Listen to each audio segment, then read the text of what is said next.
Welcome to Dhanya YouTube channel. இன்றைக்கி என்ன பார்க்க போகிறோம்னா மஞ்சத்தூள் தான் ரெடி பண்ண போகிறோம். கஸ்தூரி மஞ்சள் பாப்பாக்காக நாங்கள் கூடலூர்லேருந்து கொண்டு வந்தோம். பெரியம்மா வீட்டுக்கு போனப்போ எடுத்துகிட்டு வந்தது இதுதான் கஸ்தூரி மஞ்சள். ஒரிஜினல் கஸ்தூரி மஞ்சள் இதுதான் அதிக ரேட்டு வரும். தான் கடையில் நமக்கு கஸ்தூரி மஞ்சள்லாம் கிடைக்கிது இல்லைங்களா, அதெல்லாம் பார்த்தா முகத்தில் போட்டால் ரொம்ப எரியும். இது எரியவே எரியாது. இதே மாதிரி ஒரு துண்டு நான் எங்கள் மாமியார் வீட்டில் அங்கே நட்டு வைக்க சொல்லி கொடுத்துருக்கேன். அது இப்போ தான் நல்லா தளைஞ்சு வந்திருக்குது. இதுதான் கஸ்தூரி மஞ்சள் கொண்டு வந்து மண்ணிலேருந்து அப்படியே தோண்டி எடுத்துகிட்டு வந்திருந்தேன்.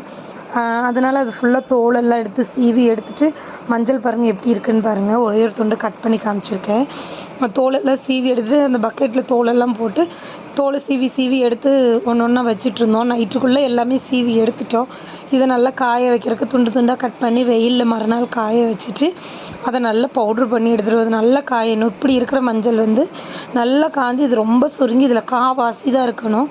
காவாசினா இந்தளவு தான் இருக்கணும். இந்தளவு இருக்கும்போது இப்போ நம்ம பவுட்ரு பண்ணிடலாம்.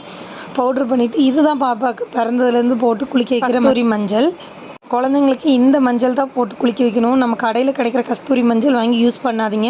இது வீட்டிலேயே நான் ரெடி பண்ணது எப்படி இருக்குன்னு பாருங்கள். இந்த வீடியோ பிடிச்சா மறக்காமல் சப்ஸ்கிரைப் பண்ணிடுங்க. தேங்க்யூ.